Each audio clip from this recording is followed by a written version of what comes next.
할렐루야. 말씀을 함께 봅니다. 아가서 8장 13절 14절입니다. 우리 함께 봉독합니다.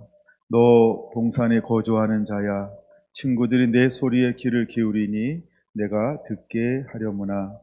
내 사랑하는 자야, 너는 빨리 달리라. 향기로운 산 위에 있는 노루와도 같고 어린 사슴과도 같아라. 아멘. 네, 아가서 26번째입니다. 소제목으로는 내 소리에 귀를 기울인다네 7번째입니다. 마지막 때 주님의 신부를 통하여 주님은 무엇을 하기를 원할까? 주님은 지금도 산을 달리고 들을 넘으면서 잃어버린 영혼들을 위하여 중보하고 또 그 영혼들이 돌아오기를 원하고 있습니다. 그래서 마지막 제자들을 향하여서 이제 위로부터 성령이 임하고 너에게 능력이 덮어질 것인데 너희는 땅끝까지 이르러서 내 증인 되어라 라고 부탁을 하십니다. 마지막 때 주님의 신부도 걸어가는 길은 바로 이 복음을 전하는 것입니다. 그래서 주님은 우리에게 8장 13절에서 이렇게 도전을 주고 있습니다. 너 동산에 거주하는 자야, 신부들이 내 소리에 귀를 기울이니 라고 말하면서 신부들이 내 소리에 귀를 기울인다라고 말씀하고 있습니다.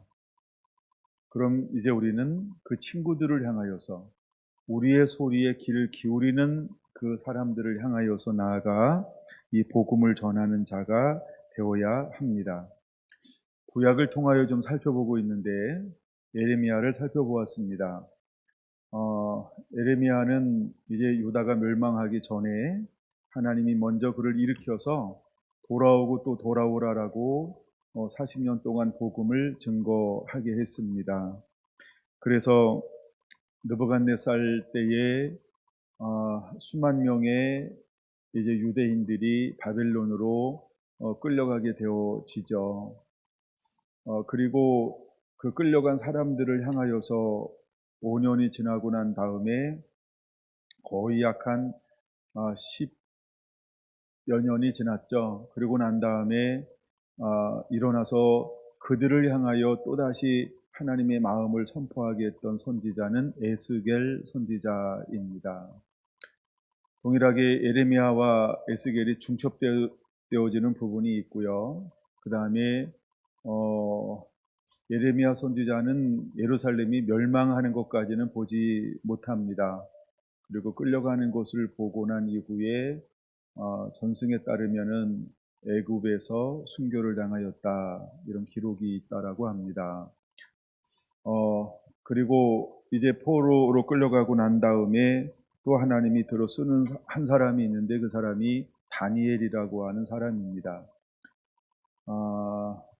제가 에스겔을 좀 더 나누고 싶다라고 지난 시간에 이야기했는데 에스겔 넘어가고요. 오늘은 좀 다니엘을 통하여 은혜를 나누어 보려고 합니다. 너무 길게 하는 것 같아가지고 그냥 에스겔을 제가 좀 줄여버렸어요. 물론 할 말은 있습니다만 오늘은 다니엘을 통해서 한번 은혜를 좀 더 다루어 보려고 생각을 합니다. 그러면 우리가 어떻게 또다시 일어나서 복음을 전하는 자가 되어야 할 것인가? 하나님은 마지막 오시기 전에 어떤 사람들을 일으킬 거냐는 것이지요. 하나님은 예레미야도 일으키고 에스겔도 일으키고 다니엘도 일으켰습니다. 그럼 또다시 주님께서 오실 때 하나님은 어떤 사람들을 일으킬 것인가? 하나님은 선지자들을 일으킬 것입니다. 우리는 이것을 요한계시록 11장에 나오는 두 증인 같은 하나님의 사람들을 일으키게 될 것입니다. 이걸 저는 신부라고 보는 것입니다. 신부 그러면 특별한 의미가 있어서 새로운 어떤 이런 것을 말하는 게 아니고 마지막 때 신랑으로 오시는 어린 양 예수님을 맞이할 사람이 신부입니다. 그래서 제가 복음을 전하는 이 사람들을 신부다라고 이렇게 이야기하고 있습니다. 그러면 주님은 마지막 때 신부를 통하여 또 무엇을 하고 싶어 하실까라고 하는 거죠. 우리가 초림 때 주님은 세례 요한을 통하여서, 근데 그가 이 땅 가운데 왔는데 엘리야의 심령과 능력으로 와서 복음을 전하고 주의 오실 길을 예비합니다. 이처럼 마지막 때 또다시 길을 여는 자가 필요해요. 그러면 길을 여는 자가 또다시 일어나야 하는데 그 길을 여는 자가 누구냐는 거죠. 그것을 바로 저는 신부다라고 그런 정체성을 가지고 보고 있는 것입니다. 그러므로 우리는 다시 오실 주의 길을 여는 주님의 신랑으로 맞이하는 신부로 단장 되어져 있어야 합니다. 다니엘의 특징 가운데 다니엘은 어떤 특징들을 가지고 있을까? 우리가 보통 에스겔은 제사장적 관점에서 성전의 회복과 어떤 그 예배, 모든 종교적인 제도의 회복이라고 하는 그런 관점을 가지고 다루었다라고 한다면, 다니엘은요, 세계 역사의 제국과 흥망성쇠를 우리에게 보여주고 있습니다. 특별히 다니엘서에는 크게 이제 네 세대를 우리에게 깊이 보여주고 있죠. 그래서 이제 하나님은 이미 아수르를 통하여서 북이스라엘을 점령하게 했고, 그 다음에 아수르가 점점 무너지면서 바벨론이 일어나게 되어지죠. 그래서 바벨론을 통하여서 하나님은 유다도 이제 다스리게 되어지고, 바벨론을 통하여서 예루살렘 성전이 완전히 무너지게 하는 거죠. 그 이유는 이스라엘이 하나님을 떠났기 때문인 것입니다. 마지막에 주님이 오신다라고 하는 것은 어떤 의미가 있냐 하면 교회가 쇠퇴하게 될 것이다, 이런 의미가 있어요. 근데 쇠퇴하는 그 가운데 또 어떤 것이 있을까요? 거룩하고 정결하고 진리를 행하고 의를 행하는 사람들 여전히 남아 있게 될 거라는 것입니다. 그리고 왜 교회가 쇠퇴하는 것처럼 보일까라고 하는 거죠. 쇠퇴하게 되는 것처럼 보이는 것은 이 땅 가운데 죄악이 그만큼 관영하게 될 거라는 것을 의미하고 있는 것입니다. 그래서 우리가 정말 마지막 때에 깨어있지 않고 주의하지 않으면 택함 받은 자도 미혹당할 수 있는 그러한 어마어마한 그런 모질서함과 타락함들이 온 세상에 가득하게 될 거라고 하는 것이지요. 그래서 더욱더 우리는 이 세대에 남은 자처럼 오직 하나님 한 분만을 예배하는 그런 거룩하고 분별된 분리된 그런 삶을 살고 있어야 한다는 것입니다. 다니엘은 하나님은 나의 심판자이십니다 라고 라는 그런 이름을 뜻을 가지고 하나님이 그를 일으켜 세우고 있는 것을 볼 수 있습니다. 이제 BC 605년에 느부갓네살이 첫 번째로 먼저 쳐들어왔을 때 그때 포로로 끌려가는 사람 중에 한 사람이 다니엘이었습니다. 근데 다니엘서는 12장까지 되어져 있는데 먼저 9장을 한번 먼저 보려고 합니다. 9장 27절에 보면은 이렇게 말씀하고 있다는 거예요. 그가 장차 많은 사람들과 더불어 한 이레 동안의 언약을 굳게 맺고 그가 그 이레의 절반의 제사와 예물을 금지할 것이며 또 포악하여 가증한 것이 날개를 의지하여 설 것이며 또 이미 정한 종말까지 진노가 황폐하게 하는 자에게 쏟아지리라 하였느니라 하니라 라고 말하면서 마지막 우리가 요한계시록에 볼 수 있는 이런 환난, 즉 이런 한 이레 가운데서 일어날 일들을 특별하게 함께 보여주고 있는 선지자가 다니엘 선지자입니다.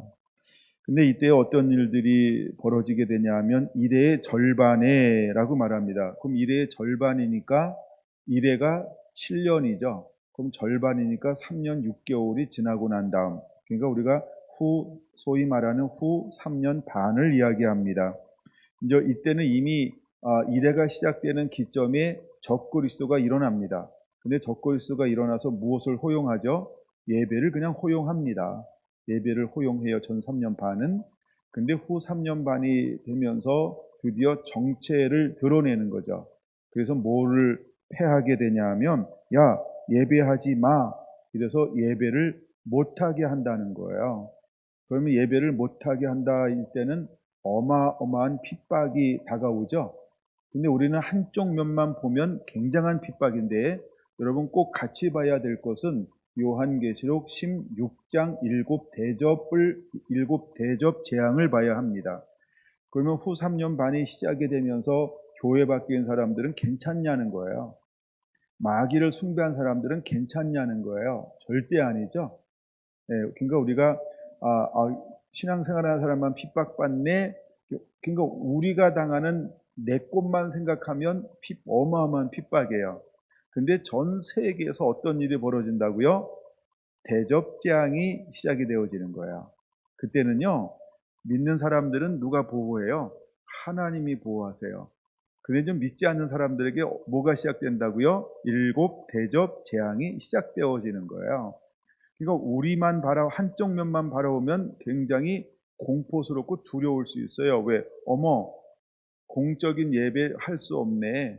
이제 정부 감시의 눈을 피해서는 예배할 수 없네.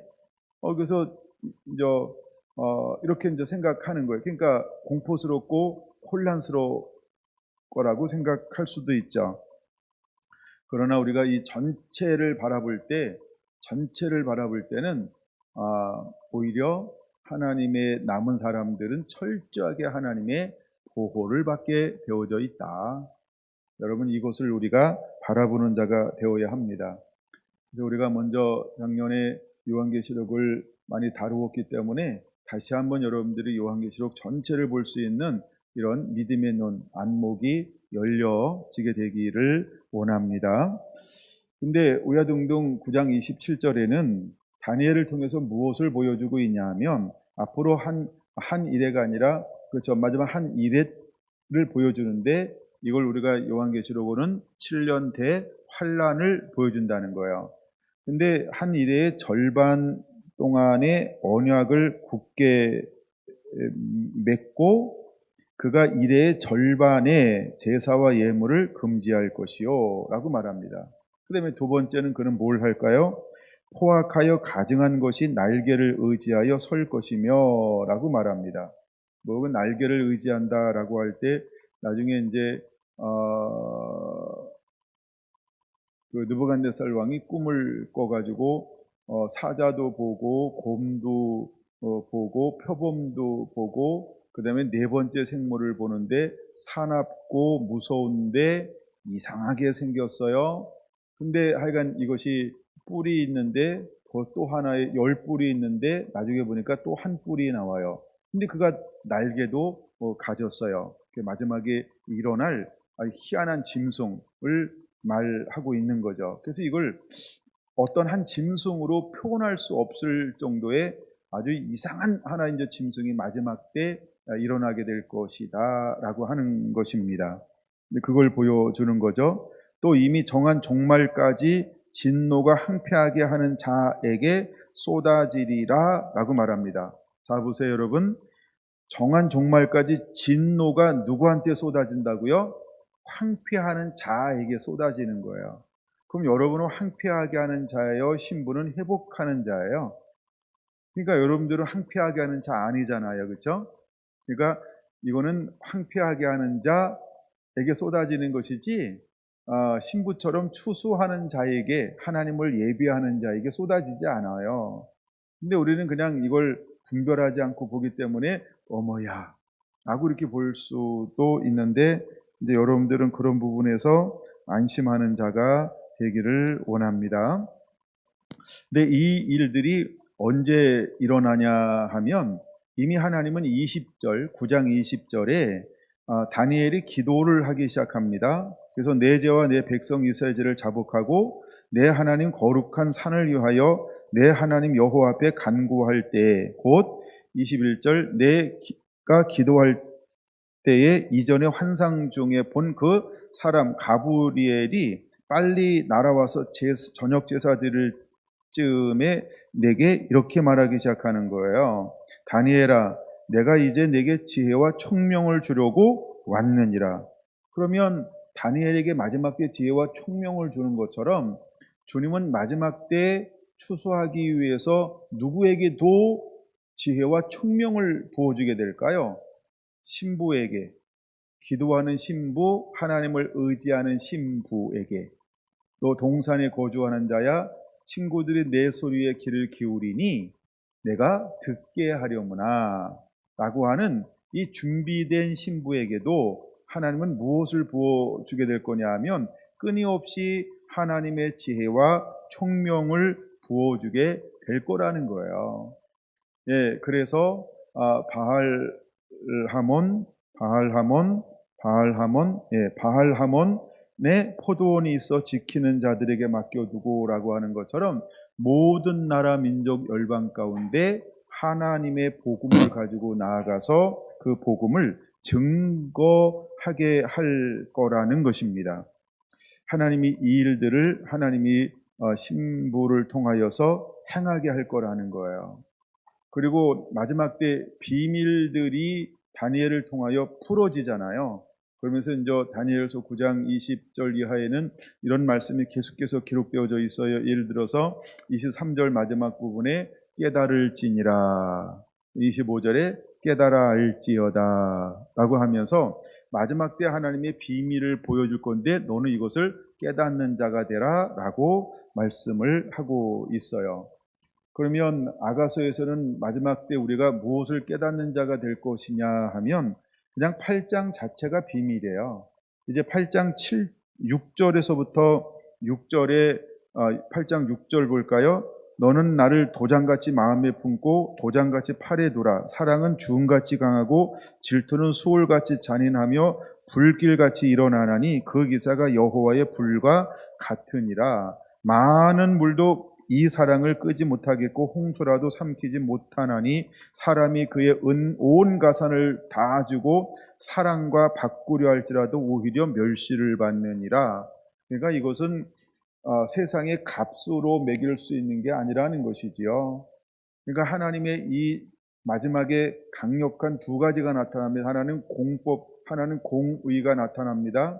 하여간 공의가 나타나는데 공의는 양면이 있죠. 하나는 하나님의 인자와 자비와 긍휼로 끊임없이 영혼들을 구원해내요. 또 한쪽은 뭐죠? 이거는 뭐냐면 하나님의 질투한 하나님, 심판하시는 하나님, 그래서 하나님이 철저하게 심판하실 거라는 거죠.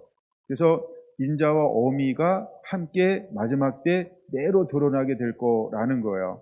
근데 하나님의 사람 신부가 가지고 있는 이 신부를 통해서 하나님의 사역하는 이 사역을 마지막 때에는 어떤 불법도, 어떤 사탄의 괴기도, 어떤 사탄의 미혹도, 적그리스도나 거짓 선지자나 거짓 선생들이 흉내내지 못하게 될 거라고 하는 겁니다.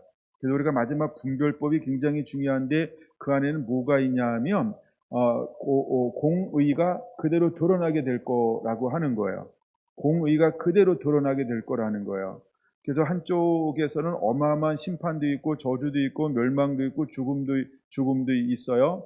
그러나 철저하게 한쪽에서는 뭐가 있어요? 하나님은 마땅히 구원받을 사람들을 향한 긍휼과 자비와 사랑 한량없는 하나님의 은혜들이 끝없이 이쪽에는 흐르게 될 거예요. 그러나 말씀 밖에 있는 사람들에게는 철저하게 그렇죠?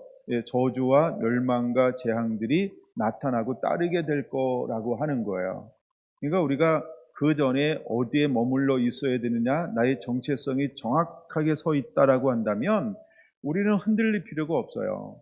그래서 아가서에도 정확하게 말하는 거예요. 그 무엇도 하나님, 우리를 향한 이 하나님의 사랑에서 끊을 수 있는 게 없다는 거예요. 끊을 수 있는 게 아무것도 없다라는 거예요. 하나님은 빼앗기지 않을 거예요. 하나님은 아무도 잃어버리지 않는 거예요.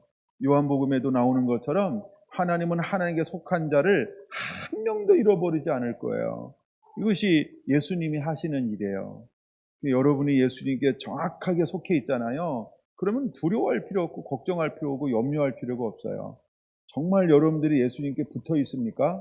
예수님께 속해 있습니까? 하나님의 자녀입니까? 하나님의 자녀는 말씀을 가지고 지켜 행하는 자예요. 그러면 쭉 나눴죠? 제가 신약을도 많이 봤는데 신명기로 한번 나눴던 기억이 나요. 꼭 기억하셔야 돼요. 이게 하나님의 자녀됨이에요. 그래서 우리가 하나님의 말씀을 가지고 지켜 행하는 자가 자녀예요. 그거는 하나님이 그 영혼은요 잃어버리지 않아요. 뺏기지 않아요. 여러분들은 말씀을 가지고 지켜 행하는 자가 반드시 되어야 하는 거예요. 할렐루야. 네. 그럼 그 사랑에서 아무도 우리를 빼앗을 수 없다. 그 비밀을 먼저 보여주고 있는 거예요. 그래서 8장 6절에서 7절은 그걸 보여주는 거예요. 예, 어떤 사탄의 계기가 있어도, 환란이 있어도, 뭐 핍박이 있어도, 뭐 반역이 있어도, 어떤 시련이 있어도, 배도하는 현상들이 있어도 내가 하나님만 사랑하면 내 의지가 내 스스로 무너지지 않으면 사단은 위험만 줄 수 있다라고 하는 거예요. 여러분들이 끝까지 잃어버리지 않는 자가 반드시 되어야 할 줄로 믿습니다. 할렐루야. 그런 하나님의 사람들이 되기를 예수님의 이름으로 축원합니다. 그게 이제 8장 속에 숨어져 있는 또 하나의 비밀이기도 하고요. 다니엘서 11장에 또다시 마지막 때 것을 우리에게 보여주고 있는데 한번 다니엘서 11장 31절 한번 볼까요? 군대에는 급의 편에 서서 성소 곧 견고한 것을 더럽히며 마지막 때 이제 일어나는 적그리스도의 세력들은 이 거룩한 견고한 진들을 계속해서 자꾸 더럽혀요. 두 번째, 매일 드리는 제사를 폐하고요. 세 번째, 멸망하게 하는 가증한 것, 우상숭배, 더러운 것들, 세상 문화들, 자꾸 그것을 교회 안에 여러분들 삶 안에 자꾸 세우려고 할 거예요. 그래서 어떻게 하든지 하나님의 사람들을 거룩하게 사는 사람들을 하나님을 참되게 예배하는 사람들을 끊임없이 그들은 어지럽히려고 더럽히려고 타락시키려고 온갖 방법을 다 동원해서 이 일을 할 것을 보여주는 거예요. 32절 그가 또 언약을 배반하고 악행하는 자를 속임수로 타락시킬 것이나 같이 읽을까요? 오직 자기의 하나님을 아는 백성은 강하여 용맹을 떨치리라. 할렐루야. 그 가운데서도 이런 사람들이 있는 거예요. 하나님을 아는, 매일매일 하나님을 경험하고 동행하고 친밀하게 아는 하나님의 사람은요, 그러거나 말거나 뭘 유지할 수 있을까요? 하나님을 향한 신앙과 믿음에 흔들리지 않는다는 거예요. 그래서 이 강하여 용맹을 떨치리라라고 말씀하죠. 이 강하다 용맹을 떨치리라 언어의 뜻을 제가 늘 여러분에게 강조하고 있는데 강하다라고 하는 것은 세상의 영향을 안 받는다 이 말이고요. 용맹을 떨친다는 것은 세상의 영향을 받지 않을 뿐만 아니라 도리어 세상의 영향을 미친다 이 언어의 뜻을 가지고 있다고 그랬어요. 그 해석이 너무너무 좋은 거예요. 여러분들 이거 평생 저처럼 기억했으면 좋겠어요. 그게 마지막 때 신부들이라는 거예요. 그러니까 진짜 신부의 정체성을 가진 사람은 어디든지 갈 수 있고 누구랑도 교제할 수 있어요. 우리가 섬기러 가는 것은요. 시편 1편에 세 군데를 다 갈 수 있어요. 그들과 교제하기 위해서는 우리가 갈 수는 없어요. 그들과 놀기 위해서는 우리가 가는 것 조심해야 돼요. 그러나 그를 섬기려고 가는 것은 가라는 거예요. 오만한 자리에도 가야 돼요. 왜? 그들 섬기려고요. 가야 돼요. 죄인의 길에도 함께 서야 돼요. 왜? 그들을 섬기려고요. 근데 그들과 함께 동행하고 그를 닮기 위해서 함께 친구 삼기 위해서는 그거 하면 안 되죠. 우리가 강하고 용맹을 바란다라고 하는 것은 그런 의미가 있어요. 여러분들 나중에 35절까지 쭉 한번 그냥 지금 읽어볼게요. 3절밖에 안 되니까 3절. 백성 중에 지혜로운 자들이 많은 사람을 가르칠 것이나 그들이 칼날과 불꽃과 사자핀과 약탈을 당하여 여러 날 동안 몰락하리라. 그들이 몰락할 때에 도움을 조금 얻을 것이나 많은 사람들이 속임수로 그들과 결합할 것이며 또 그들 중에 지혜로운 자 몇 사람이 몰락하여 무리 중에서 연단을 받아 정결하게 되며 희게 되어 마지막까지 이르게 하리니 이는 아직 정한 기한이 남았음이니라. 할렐루야. 이 말이 무슨 말이냐 하면 마지막 때에 사탄은 할 수 있으면 택하신 자들도, 이런 말이 있죠. 그러니까 우리가 그 중에 넘어지는 사람도 있지만 넘어지는 것처럼 시험받는 것처럼 유혹당하는 것처럼 보인다는 거예요. 근데 결국 유혹당하고 넘어지고 실패할 게 아니고 뭐 한다는 걸 보여주는 거예요? 이길 것이다. 이거를 보여주는 거예요. 그리고 우리가 서로 그럴 때 우리는 서로 어떻게 하는 자가 되어야 하느냐? 잡아주는 자가 되어야 한다는 거예요. 중보기도 하고 건면해주는 자가 되어야 한다는 걸 우리에게 보여주고 있는 것입니다. 12장 한 절 더 볼게요. 12장 11절 마지막 때 이런 일이 일어날 거예요. 12절 같이 읽어볼까요? 12장 11절 시작. 매일 드리는 제사를 폐하며 멸망하게 할 가증한 것을 세울 때부터 1290일을 지낼 것이요. 아멘. 1290일이 3년 6개월을 말하는데 이제 후 3년 반을 말하는 거예요. 근데 이때에 이제 신부들이 어떻게 할 것이냐? 일단 적그리스도가 일어나면은 어떤 일을 이제 공개적으로 할 것이냐 하면 매일 드리는 제사를 폐합니다. 그리고 거기다가 뭘 세울 거예요? 멸망하게 할 가증한 것을 세울 거다. 우상 세운다 이 말이에요. 그래서 마지막 때 이제 배도해라라고 하는 것이 어마어마하게 오게 될 거라고 하는 거죠. 근데 어떻게 말합니까? 12절 기다려서 1335일까지 이르리니 그 사람은 복이 있으리라. 너희는 가서 마지막을 기다리라. 자, 그럼 이 말씀을 앞뒤로해서 좀 더 읽어봐야 우리가 더 깊이 깨달을 수 있죠. 7절 한번 볼게요. 내가 들은즉 그 세마포 옷을 입고 강물 위쪽에 있는 자가 자기의 좌우손을 들어 하늘을 향하여 영원히 살아계시는 이를 가리켜 맹세하여 이르되 반드시 한때, 두때, 반때를 지나서 합치면은 몇 때예요? 그렇죠? 3년 반을 말하죠. 한때가 1년, 두때가 2년, 반때가 6개월. 그래서 3년 6개월을 말하는 거예요. 이건 후 3년 반을 말하죠. 그러면 한때, 두때, 반때를 지나서 성도의 권세가 다 깨지기까지이니 그렇게 되면 이 모든 일이 다 끝나리라 하더라 라고 말합니다. 내가 듣고도 깨닫지 못한지라. 내가는 다니엘을 말하죠. 근데 그가 깨닫지 못하니까 내가 이르되 내 주여 이 모든 일의 결국이 어떻게 싸움나이까 하니 그가 이르되 다니엘아 갈지어다. 이 말은 마지막 때까지 간소하고 봉함할 것임이니라. 이번 10절 굉장히 중요합니다. 이게 신부예요. 이제 아가서 8장 13절 14절은 이걸 말하죠. 많은 사람이 연단을 받아 스스로 정결하게 하며 회개할 것이나 라고 하는 거죠. 근데 그때는 악한 사람들은 악을 행하리니 악한 자는 아무것도 깨닫지 못하되 오직 지혜에 있는 자는 깨달으리라. 할렐루야. 그래서 신부는 악한 자에게 주도적으로 보냄받지 않는다는 게 이런 배경을 가지고 있어요. 악한 자는 무엇을 전하든지 아무것도 못 깨달아요. 예. 그러면 하나님이 신부를 마지막 때 누구에게 보내게 될 것이냐라고 할 때, 그쵸? 듣고서 희심하여 깨달을 사람에게 보내는 것이다.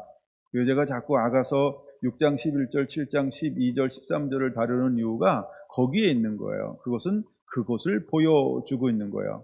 물론 예수님께서 1차적으로 제자들을 파송할 때 어떻게 말씀하냐 하면 두 종류를 말씀하고 있잖아요. 마태복음 10장을 한번 예로 들어보면 이제 능력을 줬어요. 10장 1절에서. 그리고 그를 파송합니다. 내가 너를 파송함이 양을 이리 가운데 파송함과 같다. 너는 뱀처럼 죄롭고 빌기처럼 순결하라. 이걸 요구하고 있어요. 근데 두 종류가 우리를 영접해요. 하나는 우리를 영접하는 사람이 있어요. 그럼 거기에 가서 함께 안주하는 거예요. 함께 생활하는 거예요. 그러면 거기에 뭐가 임할 것이다? 복이 임할 것이다. 근데 우리가 복음을 증거하러 가는데 영접지도 않아요. 그럼 어떡하라고요? 발에 먼지를 떨어버리라 이렇게 말하죠. 그럼 거기에 저주가 임할 것이다라고 말합니다. 이게 두 종류가 있다라고 하는 거예요. 이것이 이제 우리가 주님이 오시기 전에는 조적으로 하나님은 모든 사람들에게 뭐 어떤 기회를 주는 거예요? 복음을 들을 수 있는 기회를 주는 거예요. 근데 이제 마지막 때 어느 때가 딱 오면은 악한 자는 악하고 의로운 자는 의롭고 이것이 이제 계속해서 이제 구별이 되기 시작할 거예요. 요한계시록 22장에도 말씀하고 있는 것처럼 그래서 마지막 때 신부가 누구한테 주도적으로 파송을 받냐 하면 여기 보는 것처럼 많은 사람이 연단을 받아 스스로 정결하게 하며 희귀할 것이나 복음을 듣고 온전히 깨달을 수 있는 이 사람들이 있어요. 그러니까 이 사람들이 온전한 게 아니라 뭘 가지고 있어요? 그냥 꽃술을 가지고 있고 순을 가지고 있고 우물 가지고 있어요. 그러니까 um이 어떻게 될 줄 알아. 그렇죠? 꽃순이 어떻게 될 줄 알아. 싹이 어떻게 될 줄 알아. 그러니까 근데 그들은 뭘 가지고 있어요? 희심의 여지를 가지고 있어요. 이미 꽃술이 났다, um이 있다 이 말은 뭐냐 하면 시작됐다 이런 의미가 있어요. 네. 그 우리가 그들에게 가라는 거예요. 우리가 가는데 또 아무런 소망이 없는 곳에 많은 걸 투자할 필요가 없다는 거죠. 네. 하나님 마지막 때 그래서 이제 그곳으로 하나님 우리를 파송하게 될 거라고 하는 것입니다. 여러분들은 가서 그냥 선포하기만 하면 돼요. 마지막 때에도 우리가 뭐 애쓰고 힘쓰고 막 그런 거 아니고요. 복음을 전파하면 듣고 싶은 사람들이 그걸 듣고 돌아와요. 제가 지난번에도 그걸 하다가 말은 것 같기도 하고 또 한 것 같기도 하고 막 그러긴 한 게 뭐냐 하면 하나님이 우리를 어디로 보낼 거라 그랬어요? 원하는 자, 원하는 자, 목마른 자는 와서 마시라는 거예요. 먹으라는 거예요. 그들에게 보낼 거라는 거예요. 원한다라는 거예요. 원한다. 네, 원하는 자에게 하나님이 마지막에 가게 할 거라는 거예요. 할렐루야. 여러분들은 어떤 사람일까요? 원하는 자이어야 합니다. 우리가 하나님을 원하고 갈망하고 목마르고 예배하기 원하고 찬양하기 원하고 기도하기 원하고 알기를 원하고 듣기를 원하고 높이기를 원하고 전하기를 원하고 여러분 우리가 하나님을 찾을 때 그쵸? 하나님이 우리를 만나 주시는 거예요. 이게 마지막 때는 어마어마한 비밀이 될 건데 지금도 사실은 비밀이죠.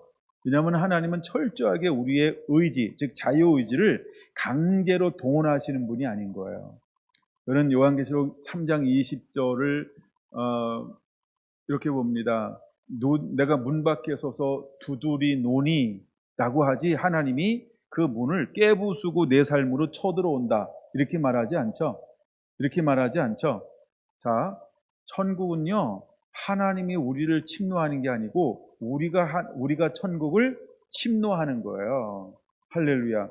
그러니까 우리는 천국을 깨부수고 들어갈 수 있어요.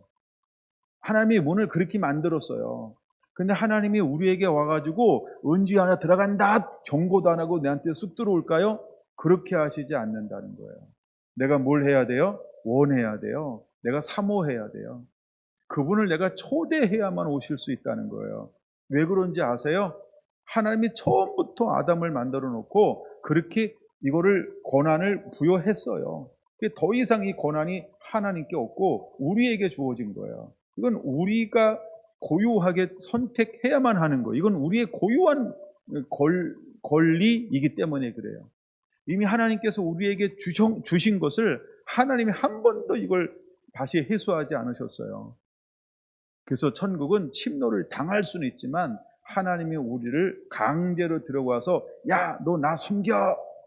이래가지고요 우격다짐으로 막 이렇게 우리에게 밀고 들어올 수가 없다는 거예요. 3장 20절에 보여주는 거예요. 내가 문 밖에서 두드릴 수는 있어요. 근데 내가 문을 열지 않으면 그분은 내 안에 절대 들어올 수가 없으신 분이에요. 예, 그래서 여러분 우리가 이것을 우리가 인격적으로 모셨냐라고 할 때 내가 원해서 마음의 문을 여는 거예요.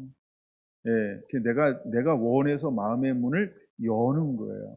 그러니까 신앙생활 아이가 그러니까 여러분은 기적을 이룬 분들이에요. 다 원해서 마음을 열었잖아요. 그렇죠? 여러분 이 80억 인구 중에서 대단한 분들입니다. 예, 하나님을 향하여 마음의 문을 연 사람인 것. 그러니까 내 마음의 문을 연다는 게 얼마나 중요한지를 깨달아야 돼요. 우리가 지금도 복음 증거할 때 꼭 하잖아요. 주님, 내 마음의 문을 엽니다. 내 안에 들어오시옵소서. 예, 내 마음의 문을 내가 스스로 열어야만 그분이 내 안에 들어오실 수 있어요. 강제로 들어올 수는 없어요. 자, 그래서 2장 8절에도 그분이 창밖에서 이렇게 쳐다보잖아요. 그렇죠? 예, 자기 집처럼 그냥 문을 쑥 열고 안 들어오죠. 예, 5장에서도 그쵸? 두드리죠. 예, 그리고 문을 막 박차고 들어오지 않죠. 신랑이라고 막 박차고 들어오지 않죠. 예, 그러니까 내가 여는 거예요. 내가 그분을 향하여 언제든지 문을 열어야 한다는 것을 보여주고 있습니다. 마태복음 25장으로 한번 다니엘서에 뭐 하나 꽂아놓든지 또 올 거니까 마태복음 24장 15절 24장 15절입니다. 근데 예수님이 마지막 때를 설명하면서 누구를 인용하고 있냐면 다니엘 이야기를 한번 하고 있다는 거예요. 그래서 그거 한번 보려고요. 24장 15절. 그러므로 너희가 선지자 다니엘이 말한 바 멸망의 가증한 것이 거룩한 곳에 선 것을 보거든 읽는 자는 깨달을진저, 이렇게 말하고 있어요. 물론 이건 우리가 보통 이중 예언이다 이렇게들 이야기합니다. 다니엘도 우리가 이중 예언이다 이렇게 이거 아주 정통적인 해석 방법입니다.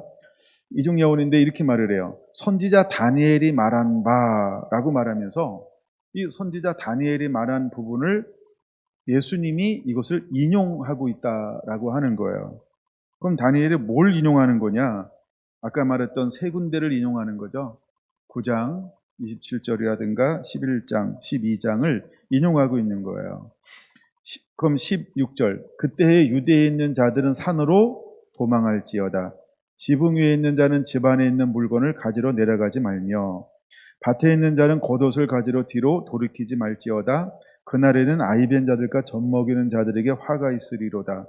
너희가 도망하는 일이 겨울에나 안식일에 되지 않도록 기도하라.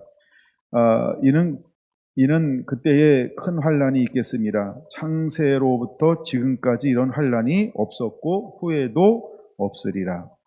그 날들을 감하지 아니하면 모든 육체가 구원을 받지 못할 것이나 그러나 택하신 자들을 위하여 그 날들을 감하시리라. 그때에 사람이 너희에게 말하되 보라 그리스도가 여기 있다 혹은 저기 있다 하여도 믿지 말라. 거짓 그리스도들, 거짓 예수가 많이 나타나는 거죠. 복수예요. 두 번째, 거짓 선지자들이 일어나 뭘 많이 한다고요? 일어나 큰 표적과 기사를 보여 할 수만 있으면 택하신 자들도 미혹하리라. 그러니까 표적과 기적이 있어야 돼요. 근데 표적과 기적을 통하여서 그래서 분별이 굉장히 중요한 건데 우리가 거기서 자꾸 뭘 보라는 거예요. 예, 분별법을 가르쳐줬던 것처럼 이런 그것이 섞여져 있냐를 끊임없이 봐야 돼요. 예, 근데 이게 쉬운데 어려울 수 있고 어려운데 쉬울 수 있어요. 그래서 우리는 하나님과 내가 친밀해야 하는 거예요. 내가 하나님을 아는 자가 되어야 분별을 할 수 있어요. 여러분들은 전화로 제가 전화 걸면은 목사님이시네요. 바로 알죠. 제가 전화 걸었는데 제 목소리 몰라보는 성도가 있을까요?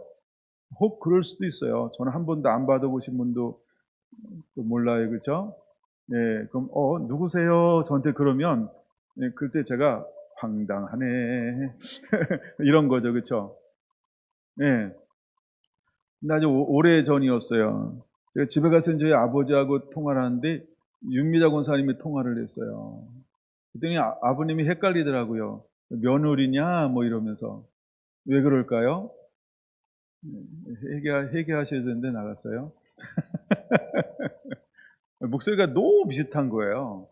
그래가지고 가끔 이렇게 착각할 수도 있죠. 예, 가끔은 또 형제들이 같이 모였을 때 전화 걸면은 네가 누구냐 이러잖아요, 그렇죠? 예, 그럴 경우가 있어요. 제가 저기 하윤이한테 전화했는데 하준이가 받는 거예요. 그래서 야, 넌 누구냐 이렇게 할 때 목소리가 비슷비슷할 수가 있어요. 그러니까 우리가 분별이라고 하는 게 그래서 분별이 필요한 거예요. 너무 비슷해요. 너무 음색들이 막 비슷해요. 근데 나타나는 현상들이 하나님하고 99개는 같은데 하나가 다르거든요. 거짓이. 그래서 마지막에 분별이 요구된다라고 하는 것입니다. 자, 25절이요. 보라, 내가 너희에게 미리 말하였노라. 그러면 사람들이 너희에게 말하되, 보라, 그리스도가 강야에 있다 하여도 나가지 말고, 보라, 골방에 있다 하여도 믿지 말라. 번개가 동편에서 나서 서편까지 번쩍인 같이 인자의 임함도 그러하리라. 죽음이 있는 곳에는 독수리들이 모일 것이니라. 우리가 마지막 때 하나님과 내가 이런 친밀하지 않으면 많은 사람들이 유혹당하게 될 거라고 하는 것입니다.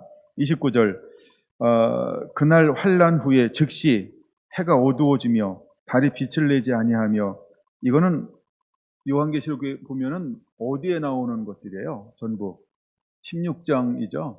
예, 대접재앙에서 나오는 거예요.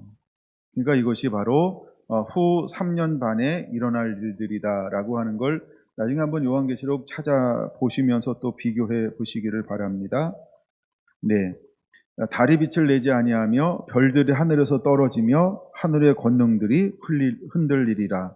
그때 잉자의 징조가 하늘에서 보이겠고, 그때 땅의 모든 족속들이 통곡하며 그들이 인자가 구름을 타고 능력과 큰 영광으로 오는 것을 보리라. 그가 큰 나팔 소리와 함께 천사들을 보내리니 그들이 그의 택하신 자들을 하늘 이 끝에서 저 끝까지 사방에서 모으리라 하면서, 주님이 이제 후 3년 반이 끝나고 주님께서 오실 때 살아있는 사람들이 이제 이렇게 신랑으로 오신 예수님을 맞이하는 것, 우리가 이제 이런 것들을 보여주고 있습니다. 이제 이러한 일들이 일어나게 될 것입니다. 24장 36절 한번 볼까요? 그러나 그날과 그때는 아무도 모르나니, 재림이죠. 그때는 재림을 말하는데 아무도 모르나니, 하늘의 천사들도 아들들도 모르고 오직 아버지만 아시느니라. 노아의 때와 같이 인자의 임함도 그러하리라. 홍수전에 노아가 방주에 들어가던 날까지 사람들이 먹고 마시고 장가들고 시집가고 있으면서도 홍수가 나서 그들을 다 멸하기까지 깨닫지 못하였으니 인자의 임함도 이와 같으리라. 그러니까 내가 예배하지 않고, 내가 하나님을 찾지 않고, 내가 하나님을 목말라 하지 않으면, 내가 하나님을 원하지 아니하면 도적같이 온다는 거예요. 그럼 여러분, 우리가 도적같이 안 오는 방법이 뭘까요? 매일매일 그분과 관계를 맺고 있어야 돼요. 매일매일 그분과 관계를 맺고 있어야 돼요. 그러니까 하나님이 아브라함에게 뭐라고 말을 해요? 내가 너에게 나의 할 일을 숨기겠느냐 하면서 왜 왔는지도 설명하고, 그걸 다 설명하니까 아브라함이 그걸 알게 됐죠. 알게 되니까 이제 중보하기 시작을 하는 거죠. 하나님, 의인 50명만 있어도 의인과 함께 멸하시려 하십니까? 라고 말하면서, 그게 우리가 하나님과 늘 친밀함과 교제, 하나님을 아는 자에게 하나님은 뭐 한다고요? 숨기지 않는다. 아모스서에 말하는 것처럼 하나님은 하실 일을 누구한테 말씀하신다 그랬어요? 선지자에게 말하지 않고는 행하지 않으신다라고 하는 것처럼, 마지막 때 주님의 신부들은 하나님이 행하는 것들을 다 알고 있게 될 것이다. 안다는 거예요. 그럼 만약에 여러분들이 모른다 그러면 우리는 뭐예요? 깨어있는 자는 아니죠. 신부는 아니죠. 그러므로 하나님은 우리에게 전부 알게 할 거라고 하는 거죠. 40절, 네, 그때 두 사람이 밭에 있으면 한 사람은 들어감을 당하고 한 사람은 버려둠을 당할 것이요. 42절, 그러므로 깨어 있으라. 어느 날에 너희 주가 임할는지 너희가 알지 못함이니라. 너희도 아는 바니 만일 집주인이 도적이 어느 시각에 올 줄 알았더라면 깨어 있어 그 집을 뚫지 못하게 하였으리라. 이러므로 너희도 준비하고 있으라. 생각하지 않은 때에 인자가 오리라. 그럼 친구들이 내 소리를 듣기 원하니까 그들에게 내 소리를 말하라라고 하는 것은, 그들은 뭐 하는 거예요? 깨어 있으니까 그들을 가서 뭐 하라는 거예요? 도우라라고 하는 거예요. 그들은 성벽만 있어요. 그들은 문은 있어요. 근데 성벽만 가지고 안 되죠. 무엇도 있어야 된다? 망대를 세워야 한다는 거예요. 그냥 문만 가지고 있으면 안 된다는 거예요. 무엇으로 둘러야 된다? 백향목 문으로 둘러야 한다는 거예요. 주님의 향기로. 예수님으로 둘러야 한다는 거예요. 그래서 우리가 이 두 가지 역할들을 감당하고 있어야 합니다. 45절, 충성되고 지혜 있는 종이 되어 주인이 그 집 사람들을 맡아 때를 따라 양식을 나눠줄 자가 누구냐? 이게 이제 아가서 8장 13절을 말하는 거죠. 예, 충성되고 지혜 있는 종이 되어서 주인에게 그 집 사람들을 맡아 때를 따라 양식을 나눠줄 자가 누구냐? 이게 두 증인이에요. 이게 아가서 8장 13절이에요. 이게 마지막 때 신부 사역이라고 표현하는 거예요. 주인이 올 때 그 종이 이렇게 하는 것을 보면 그 종이 복이 있으리라. 내가 진실로 너희에게 이르노니 주인이 그의 모든 소유를 누구한테 맡길까요? 그에게 맡기는 거예요. 8장 13절을 할 수 있는 사람에게 맡기는 거예요. 그래서 14절로 나아가죠. 그래서 14절로 나아가는 거예요. 향기로운 산에서 빨리 달리라. 향기로운 산에서 노루와도 같고 어린 사슴과도 같아라. 이제 우리가 그곳으로 나아가는 사람이죠. 만일 그 악한 종이 마음에 생각하길 주인이 더디 오리라 하여 동료들을 때리며 술친구들과 더불어 먹고 마시게 되면 생각하지 않은 날 알지 못하는 시각에 그 종의 주인이 이르러 어미 때리고 외식하는 자가 받는 벌에 처하리니 거기서 슬피 울며 이를 갈리라. 그러니까 교회 안에는 가짜가 있는데 가짜는 외식하는 자라는 거예요. 네, 외식하는 자가 가짜예요. 그 외식하는 자는 뭘 몰라요? 때와 시를 몰라요. 그리고 그는 충성되지도 않아요. 그리고 그는 하나님 마땅히 먹어야 될 꼴도 가지고 있지 않아요. 예, 이게 이제 외식하는 자들의 특징이라는 거예요. 우리가 이제 하나님의 목자들은 하나님의 말씀을 끊임없이 다룹니다. 그러나 외식하는 자들은 본질이 말씀을 읽고 나서 다른 데로 이렇게 자꾸 흘러갈 수 있어요. 여러분들이 끊임없이 이것을 분별해 내시기를 바랍니다. 자, 여기 이제 서론을 나눴어요. 다니엘서 이제 서론을 열어가고 있는 거예요. 마지막 때 왜 아가서 8장 13절, 14절이 다니엘서냐 이걸 이제 하나 보여준 거예요. 좀 이해가 되죠? 감사합니다. 그 이해된다고 그러셔서 너무 감사하고요. 자, 이제 다니엘서로 다시 이제 넘어와서 좀 더 찾아보려고 합니다. 다니엘서는 1장에서 12장까지 기록되어져 있는데, 우리에게 1장에서는 어떤 모습을 보여줄까요? 이제 우리가 신부는 1장처럼 뭘 하는 자가 되어야 할까? 이걸 신부의 관점으로 한번 살펴본다고 한다면, 첫째, 우리는 뜻을 정하는 자가 되어야 한다는 거예요. 뜻을 정한다라고 하는 것은 어떤 의미가 있냐 하면 자원함으로 결단하는 거예요. 그럼 다니엘에게 와가지고 누가 야 다니엘 너 끌려가면 있잖아 뜻을 정해야 돼 이렇게 가르쳐줬을까요? 예레미야가 가르쳐줬다. 안 가르쳐줬죠. 근데 끌려가고 나서 스스로 결단하는 거예요. 그리고 자기만 결단하는 게 아니라 옆에 있는 같이 끌려온 사람들한테 또 같이 난 뜻을 정하여서 왕이 주는 진미를 먹지 않고 나는 하나님만 섬기겠다라고 이걸 이렇게 오픈하게 만들어요. 오픈을 했는데 4명이 끌려왔을까요? 더 많은 사람들이 끌려왔겠죠. 근데 그 중에 다니엘의 뜻을 정하고 이것을 선포를 했는데 몇 명이 거기에 동조하는 거죠? 3명만 뜻을 정하고 함께 동조하는 거예요. 많은 그런 끌려온 사람들이 대부분 어떤 사람이 끌려왔어요? 그렇죠. 왕족과 귀족. 3절에 말하잖아요. 왕족과 귀족. 이런 사람들이 끌려왔단 말이에요. 근데 지금 유다가 망하는 이유가 누가 타락한 거예요? 왕이 타락하고 고관들이 타락했어요. 그러니까 거기서 말하는 목자라고 할 때 우리는 목자 그러면 자꾸 목사 이렇게 해석을 한단 말이에요. 이게 너무 편협한 거예요. 너무 좁은 의미라는 거예요. 싹군, 그 다음에 참목자 이럴 때요. 목사님 이렇게만 보니까 자꾸 나만 보잖아요. 본인은 아닌 것처럼 앉아있고 이게 편협한 거라고요. 우리가 어떻게 보면 목자라고 할 때 뭐냐면 지도자 이렇게 봐야 돼요. 우리가 보통 말하는 거 왕, 이 어떤 지도자, 그렇죠? 이런 그다음에 유력한 자, 이런 영향력 있는 자, 힘께나 쓰는 사람들, 이게 전부 목자예요. 성경이 말하는 목자의 개념이 이런 목자의 개념을 가지고 있어요. 근데 우리는 자꾸 목자 그러면 누구만 봐요? 예, 김경수. 물론 제가 십자가를 안 지겠다 이 말은 아닙니다. 근데 여러분, 우리가 그렇게 편협하게 보는 것보다도 이건 뭐냐 하면 국민이 우매해서 나라가 망하는 경우도 있어요. 근데 우리가 결정은 내가 해요? 메가더가 해요?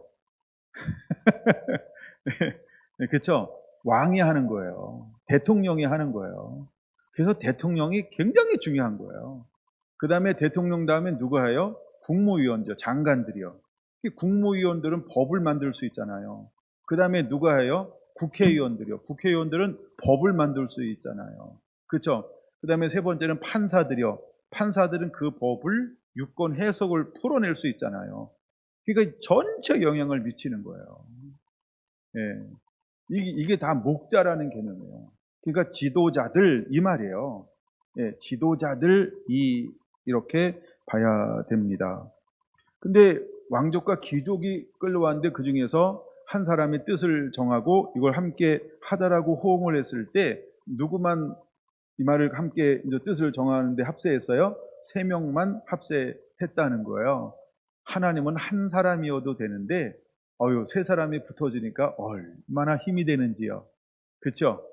하나님은 때로는 한 사람을 찾잖아요. 근데도 한 사람을 찾는데 하나 3명이 더 따라줘요. 그때는 하나님이 다니엘도 계속해서 기록되어지는데 누구도 기록되어진 게 나와요?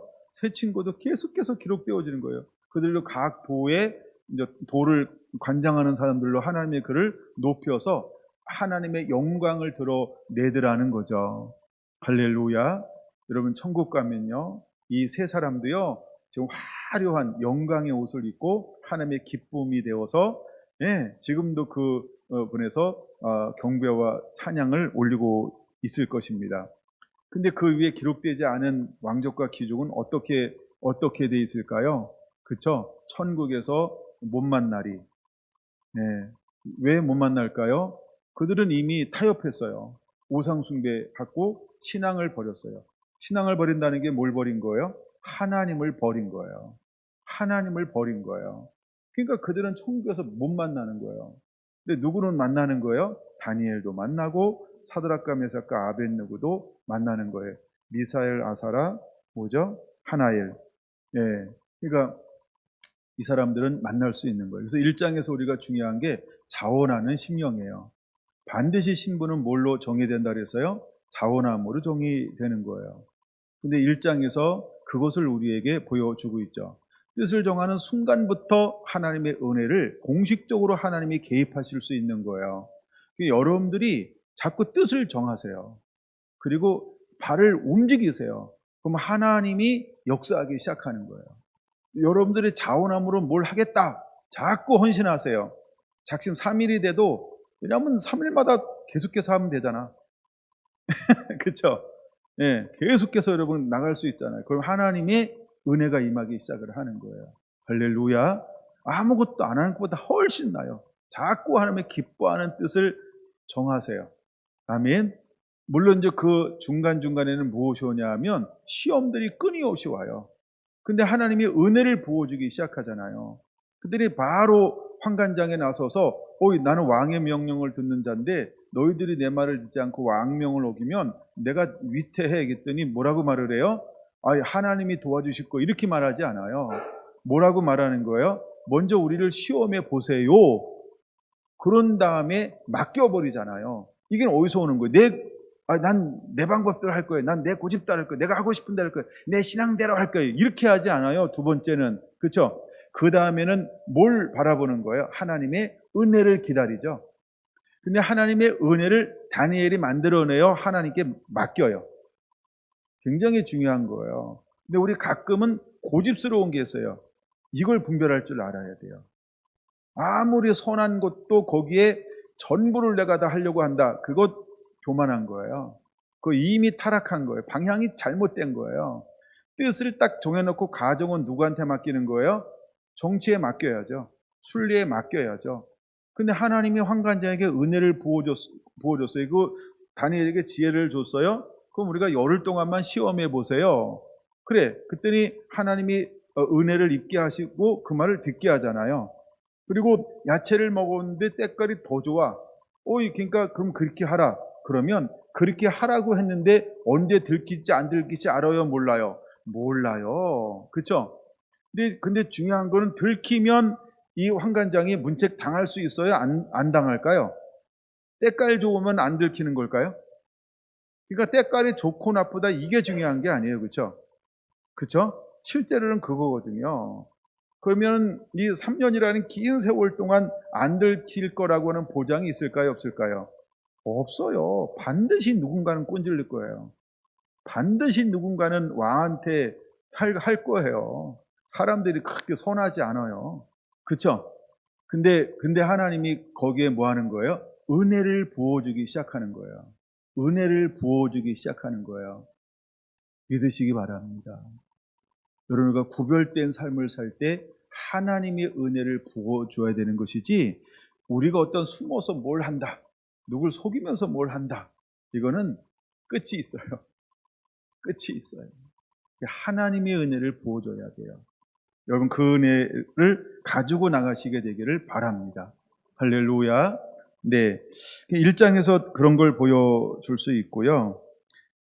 그랬더니 하나님이 그에게 오셔서 필요한 모든 것을 이제 하나님이 하고 싶은 일을 다니엘에게 하나님이 부어주기 시작하는 거예요. 그래서 17절도 중요한 거고 20절도 중요한 거예요. 그냥 다니엘의 뜻을 정하니까 야 멋있다 야 그래서 주는 게 아니고요. 나는 다니엘을 통하여 내가 일해야 되겠다 라고 하나님이 기뻐하시니까 그에게 은혜를 부어주기 시작을 하는 것이죠. 2장에 왔어요. 느부갓네살 왕이 갑자기 꿈을 꾸기 시작하는 거예요. 꿈을 꿨는데 꿈이 되게 이상해요. 근데 꿈을 딱 꿨을 때 모두가 다 죽게 생겼단 말이에요. 근데 이미 하나님은 다니엘에게 뭘 줬어요? 꿈을 해석할 수 있는 은사를 줬어요. 그 은사를 믿지 않죠? 그럼 뭘 의지하는 거예요? 그는 하나님을 의지하는 거예요. 하나님을 의지하면서 그가 제일 먼저 했던 행동이 뭘까요? 2장 18절. 우리 함께 기도합시다. 우리 함께 기도합시다. 그렇죠? 그는 은사를 의지하지 않죠? 그는 하나님을 의지하는 거예요. 은사는 선물이에요. 그렇죠? 하나님은 본체시고요. 그럼 여러분 우리가 무엇을 의지하는 자가 되어야 될까요? 하나님을 의지하는 거예요. 은사를 의지하지 않아요. 하나님을 의지하고 있어요. 그리고 왕 앞에 나가서 꿈을 해석하여 올릴 때에도 뭐라고 말합니까? 28절. 내가 은사가 있어서 하는 게 아니고 뭐라고 고백해요? 오직 은밀한 것을 나타내실 이는 하늘에 계신 하나님이십니다. 그 안에 하나님을 경외함, 하나님의 첫자리에 나는 하나님의 종이다. 내가 은사로 하는 게 아니고 하나님이 주셔야 된다라고 말하고 있어. 고백하고 있다는 거예요. 여러분 신부가 이런 겁니다.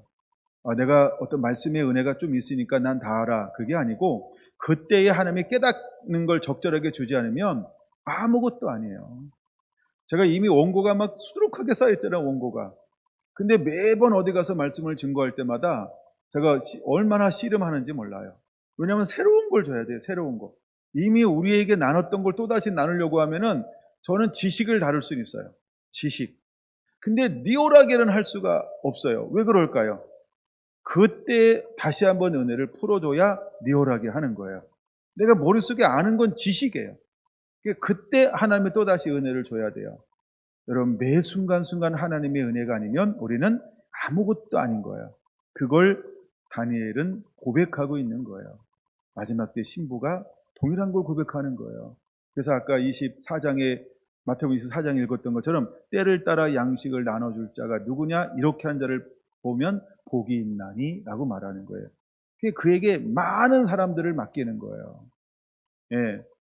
여러분 8장 13절의 사람이 되기를 예수님의 이름으로 축원합니다. 많은 친구들이 여러분 듣기를 원합니다. 우리는 듣기를 원하는 자에게 듣게 하려무나 그 때와 시에 맞는 것을 나누어 줄 수 있는, 들려줄 수 있는 그런 은혜들이 성령의 인도함 가운데 하나님 여러분들을 쓰는 통로가 되어야 할 줄로 믿습니다. 그런 은혜가 임하게 되기를 원합니다. 이제 3장에 와서는 배도의 위기가 왔어요. 이런 배도의 위기는 언제나 오는 거죠. 근데 첫째 이제 누구한테 배도의 위기가 왔어요? 새 친구들한테 배도의 위기가 온 거예요. 근데 이 배도의 위기가 왔는데 그냥 자연스럽게 와버려요. 뭐 특별해서 온 게 아니고 이게 누가 어거지로 막 짜 맞췄나요? 아니요. 자연스럽게 왔죠. 거기 그러면은 몇 년도에라고 혹시 적혀 있나요? BC 585년. 이 말은 언제예요? 이스라엘이 언제 멸망받아요? 586년이요. 그럼 이스라엘 멸망하자마자 그들이 이제 자만심에 빠졌죠. 야, 우리가 모든 신들을 다 이겼다. 라고 말하면서 그들이 자만에 빠져서 뭘 만드는 거예요? 어차피 저기 느부갓네살 자신이 신이에요. 신격인 존재예요. 근데 우리가 그를 위해서 뭘 만들자? 신상을 만들자. 이제 이 근방의 모든 신들 중에 우리가 섬기는 신이 최고의 신이다. 그러니까 그들이 뭘 만들기 시작하는 거예요? 신상을 공개적으로 만든 거죠. 이게 하여간 그들이 그걸 만들었어요. 이거 전부 여기 절하게 만들자면서 누구를 부르나요? 3절에 보니까 목자들을 부르죠. 즉 지도자들만 전부 모으는 거예요. 3절에 2절에 보니까 2절 3절에 보니까 지도자들만 다 모으죠. 예. 그러고 나서 나팔 소리가 들으면 전부 그 금성 앞에 절하기를 요구하는 거예요. 그때 참석한 사람이 사드락, 메삭, 아벳느고가 참여하게 되어지는 겁니다. 근데 놀라운 일이 벌어져요. 이미 20년이 지났어요. 끌려오고 나서 이제 그 각 도에서 생활한 지가 20년이 지났어요. 근데 그들은 20년이 지났음에도 불구하고 신앙이 식었다 식지 않았다? 굉장히 중요한 거예요, 여러분. 우리가 처음 사랑을 버리면 촛대를 옮긴다는 거예요. 그렇죠? 첫사랑을. 근데 20년이 지났는데도 여전히 죽으면 죽으리라. 어머나, 더 진해졌네, 더 깊어졌네, 더 성숙해졌네. 멋진 신앙 아닙니까? 여러분, 저와 여러분들의 신앙은 이러한 믿음이어야 할 줄로 믿습니다. 근데 고백하는 거예요. 그들은 살고 죽는 거에 관심이 없어요. 관심이 어디에 있어요? 나를 통하여 하나님의 영광을 드러내고 있는 거예요. 마지막 신부의 삶이 뭐냐 하면 뭘 많이 했다 안 했다 이게 초점이 아니에요. 내가 하나님 앞에 지금 순종하고 있는가? 내가 하나님의 지금 기쁨으로 내가 서고 있는가? 이 신부는 거기에 초점을 두고 있는 거예요. 내가 뭘로 꾸몄지? 뭘로 아름다운 목걸이를 했나? 옷을 예쁘게 했나? 머리 단장을 했나? 오늘따라 왜 이게 안 먹니? 이런데 어떤 외모의 화장에 이런데 신경 쓰는 게 아니고요. 내가 하나님의 말씀에 온전히 순종하여서 그분의 기쁨이 되었냐는 거예요. 그러니까 기쁨이 되었냐는 거죠. 이게 사드락과 메삭과 아벳느고의 동일한 고백을 이제 우리가 할 수 있어야 돼요. 여러분, 우리 앞에 앞으로 무엇이 다가올 거냐 하면 배도의 위기가 올 거라는 거예요. 3장은 우리에게 그걸 보여주죠. 6장도 그걸 보여주는데 6장은 좀 더 깊은 측면에서 보여주는 거고 우리에게 배도의 위기가 올 거예요. 네, 공개적으로요. 그때 우리가 뭘 결정할 거냐는 거죠. 이게 신부라고 하는 거예요. 왜 마지막 때 신부는 실패할 수 없는 사람이어야 한다고 했는데 사드락과 메삭과 아벳느고는 실패하면 안 되는 사람들이죠. 근데 이들이 뭐라고 고백합니다? 그리 아니하실지라도. 너무너무 멋있는 고백 아니에요? 아니, 성경에 누가 또다시 이런 고백을 하고 있나요? 그렇죠? 다른 사람의 고백이 아니고요. 이 세 사람이 이 고백을 하고 있는 거예요. 그럼 여러분, 우리도 마지막 배두의 위기가 왔을 때 어떻게 고백할 수 있는 행동하는 신앙인이어야 할까요? 이것이 신부라고 하는 거예요. 그리하지 아니하실지라도. 그때 7배나 더 뜨겁게 만들어요. 사단은요, 할 수 있는 모든 걸 동원해서 우리를 죽이고 싶어 할 거예요. 그러니까 그냥 1배가 아니고 7배 더 뜨겁게, 이런 악랄한 놈들. 근데 거기에 참 제가 이걸 발견한 너무 놀란 게 전 25절이었어요. 넷째의 모양은 그렇죠? 신들의 아들과 같도다. 이분이 누굴까요? 26절 말하잖아요. 지극히 높으신 하나님의 종 사드락과 메삭과 아벳느고야 할 때, 그럼 네 번째 사람은 누구예요? 지극히 높으신 하나님이 그 가운데 함께 하시고 있는 거예요. 예, 우리는 네 번째 사람으로 오신 인자, 예수님 이렇게 보통 해석을 합니다. 근데 그분이 우리와 함께 하는 거예요. 그분이 우리를 보호하는 거예요. 그럼 여러분 어떤 배도의 위기가 있다 할지라도 내가 믿음을 지키면 결코 아가서 8장 6절 7절 그 사랑에서 끊을 수 있는 게 아무것도 없다는 걸 실제적으로 보여주고 있는 거예요. 이것이 신부의 정체성이어야 할 줄로 믿습니다. 그리고 성결한 온 성도들의 정체성이 되어야 할 줄로 믿습니다. 아멘. 그럴 때마다 하나님이 얼마나 높아지는지 몰라요. 그럴 때마다 하나님이 얼마나 높아지는지 몰라요. 그래서 하나님이 높아지는데 계속해서 끊임없이 높아져요. 우리가 신부를 통해서는 끊임없이 무엇만 드러내는 자가 될까? 하나님의 영광을 끊임없이 드러내는 자가 되어야 하는 거예요. 할렐루야. 마지막 때 이런 삶이 우리의 삶이 되기를 예수님의 이름으로 축원을 드립니다. 네, 다 못 나누고 나중에 원고에서 좀 더 말씀을 첨부해 드릴게요. 그 다음에 이제 5장으로 넘어와서요. 이제 4장에 또 꿈을 꾸고요. 5장에서 어떤 일이 벌어질까요? 보통 이제 66년이 지났어요. 이때 어떤 일이 벌어지냐 하면, 벨사살이 자만에 빠져가지고 잔치를 벌려요. 1절에서 5절까지 보면 잔치를 벌려요. 근데 잔치를 벌이는데 하필이면 이때 자기를 드러내기 위해서 뭘 가져오라고 말을 해요? 그쵸. 예루살렘에서 빼서 온 하나님을 경배하고 예배하고, 이웃나라 거 가져갈 때는 아무 이상이 없었어. 근데 예루살렘에서 가지고 온 것 가지고 할 때 이제 문제가 생기는 거예요. 왜냐하면 예루살렘에서 가지고 온 성전의 모든 기병들은 누구를 위하여서 사용되어지게 만들어진 걸까요? 그렇죠. 살아계신 하나님 한 분만을 섬기는 모든 기명이 돼야 하는데 이걸 누굴 위해서 쓰는 거예요? 한 사람을 위해서 쓰는 거예요. 그러니까 하나님이 이거를 가만 놔둘 수가 없어요. 우리가 깨달아야 돼요. 여러분, 하나님은 하나님의 이름을 더럽히는 것을 하나님은 이거를 못 견디하세요. 그러니까 때가 되면 반드시 하나님은 자신의 영광을 드러낼 거예요. 그게 에스겔서 11장 36장에 나오는 거예요. 너희가 더럽힌 나의 이름을 내가 스스로 아꼈노라. 그래서 내가 내 이름을 하나님이 스스로 회복하는 거예요. 근데 벨사살 왕이 하나님만 섬기도록 만들었던 모든 기명을 갖다가 사람을 높이는데 이걸 사용하는 거예요. 그랬더니 갑자기 벽에 뭐 하나가 쓰여지기 시작하죠. 5절에 보니까 그 글자 쓰는 손가락을 본지라 라고 말합니다. 이것이 이제 문제가 되기 시작을 하는 거죠. 이게 뭐냐 하면 하나님은 때가 되면 신부를 통해서도 하나님의 영광을 드러낼 겁니다. 예, 하나님의 영광을 드러내실 것입니다. 근데 하면 누구를 통하여 드러내실까? 근데 하나님이 일단 초월적으로 먼저 드러내셨어요. 근데 이걸 풀어가는 것은 하나님이 다 풀어가나요? 사람을 통하여 영광을 드러내게 하나요? 그렇죠? 이게 신부라는 거예요. 맞으면 어떤 위기들이 끊임없이 오지만 이 위기를 통하여서 영광을 드러낼 사람이 누구다? 주의 신부라는 거예요. 그러니까 여러분들은 하나님의 영광을 드러내는 그 한 사람으로 주께 붙들려 쓰임받는 자들이 되기를 예수님의 이름으로 축원을 드립니다. 할렐루야. 이제 하나 더 보고 마칠게요. 6장입니다. 6장 마지막 이제 신부에게 오는 것이 뭐냐? 신부에게 오는 우리가 다니엘서로 첫 번째 자원하는 결단을 하게 할 것이다. 둘째, 하나님만 의지하게 될 것이다. 세 번째, 배도의 위기가 온다. 네 번째, 하나님의 영광을 드러내게 될 것이다.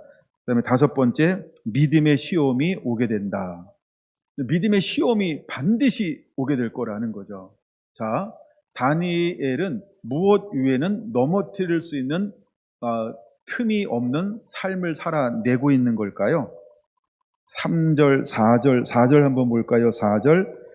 이에 총리들과 고관들이 국사에 대하여 다니엘을 고발할 근거를 찾고자 하였으나 시작. 아무 근거 아무 허물도 찾지 못하였으니 이는 그가 충성되어 아무 그릇됨도 없고 아무 허물도 없음이었더라. 5절 그들이 이르되 이 다니엘은 그 하나님의 율법에서 근거를 찾지 못하면 그를 고발할 수 없으리라 하고. 아멘. 신부는 이런 사람들이라는 거예요. 이게 이제 아가서 8장까지 왔을 때 보여주는 신부의 정체성이라는 거예요. 그러니까 신부는 세상에서 고발할 근거를 아무것도 찾을 수 없는 거예요. 그의 모든 삶, 그 다음에 인품에서도 고발할 근거를 찾지 못하는 존재가 된 거예요. 왜? 나의 나됨은 하나님의 은혜입니다. 이때 고백할 수 있는 거예요. 나는 약해요. 나는 연약해요. 나는 부족해요. 근데 하나님의 은혜가 임하니까 이게 가능한 거예요. 그게 내가 잘나서 내가 뭐 힘이 있어서 내가 이게 아니고요. 하나님의 은혜로 만들어지게 될 거라는 거예요. 할렐루야. 여러분, 그래서 마지막 예수님은 우리에게 어떤 모습을 보여주고 있어요? 아무 아무 점도 찾을 수 없는 사람이었어요. 우리가 어디까지 닮아가게 될 것이냐라고 할 때, 베드로 전서와 후서에서 보여주고 있는 거죠.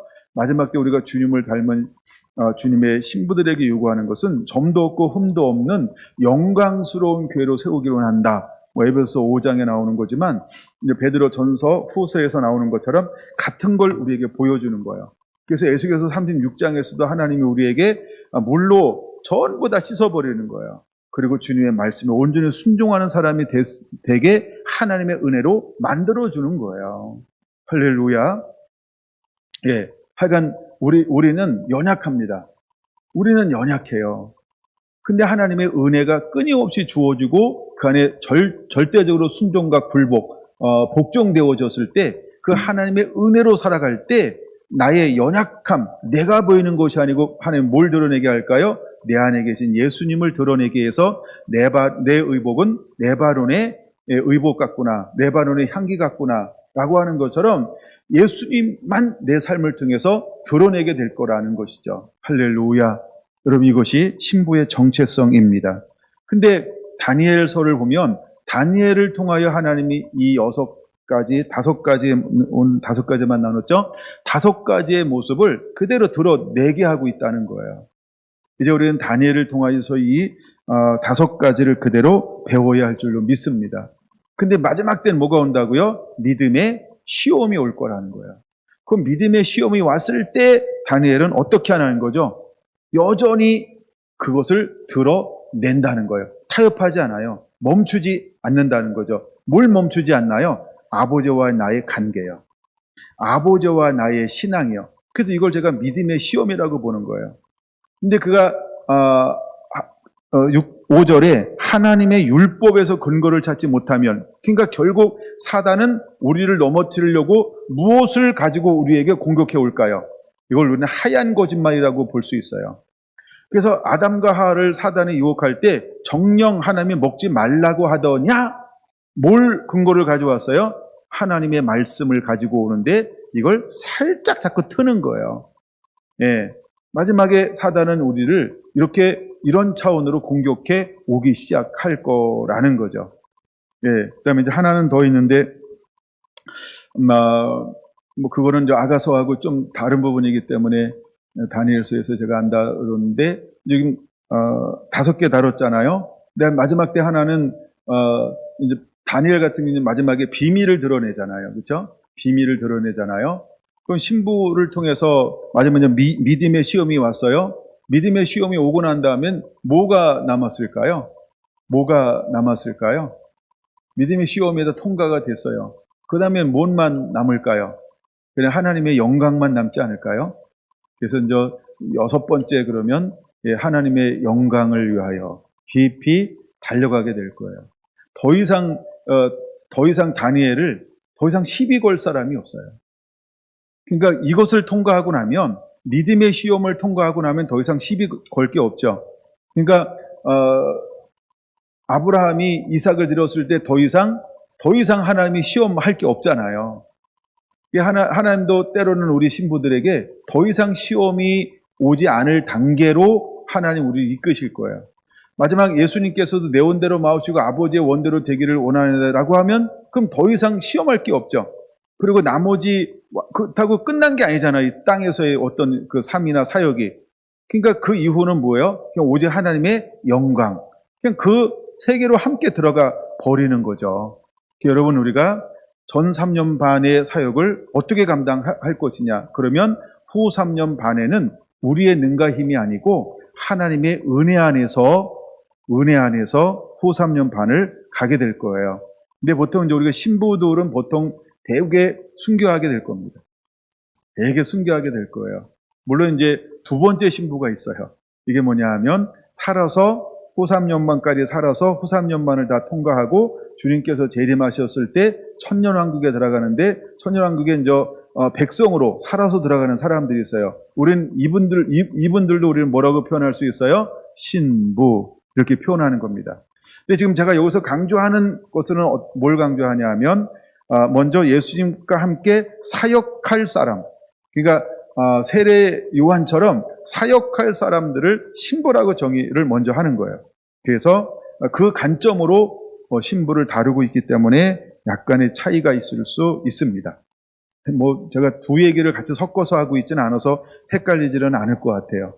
그러나 혹시 궁금하다 하면 또 질문해 주시면 돼요. 그건 뭐 어려운 관점이 아니에요. 그 관점으로 보면은 되기는 해요. 근데 그걸 많이 사람들이 궁금해하는 부분은 아니에요. 이미 여기까지 오면 그 나머지는 그냥 하나님의 은혜 안에서 그냥 가게 돼 있어요. 예, 그냥 가게 돼 있어요. 예. 여러분들이 저한테 많이 질문을 안 해주셔서 감사해요. 예, 아가서를 다루는데도 뭐 질문을 잘 많이 안 해줘가지고 가끔 저랑 뭐 몇 명만 얘기를 해주시는데 예, 제가 잘 대처하고 있는 것 같아요. 혹시 여러분도 질문이나 그런 거 있으면 또 나중에 이렇게 해주시면 감사하겠습니다. 그럼 제가 모르는 것 빼고 아는 거는 같이 이렇게 교제하겠습니다. 기도하겠습니다.